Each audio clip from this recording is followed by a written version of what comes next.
فاسألوا أهل الذكر إن كنتم لا تعلمون.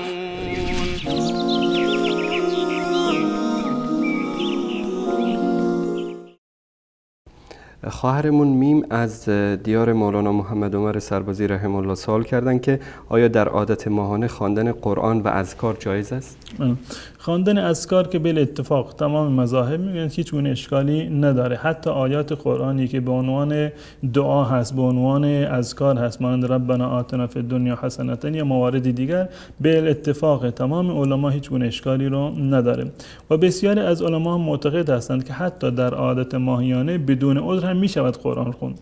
اما قول راجح و قولی که میانه هست این است که اگر واقعا زن در زمان عادت ماهیانش نیاز داشته باشد و بنابر ضرورت قرآن را بخواند، مثلا مانند این که امتحان داشته باشد یا مجبور هست برای آموزش کسی دیگر یا برای آموزش فرزند خودش یا مواردی دیگر که ضرورت هست، هیچ گونه اشکالی ندارد، میتواند که در این صورت قرآن بخواند. اما اگر بدون ضرورت هست، بهتر و اولاتر همین است که قرآن رو تلاوت نکند. فاسألوا أهل الذكر إن كنتم لا تعلمون.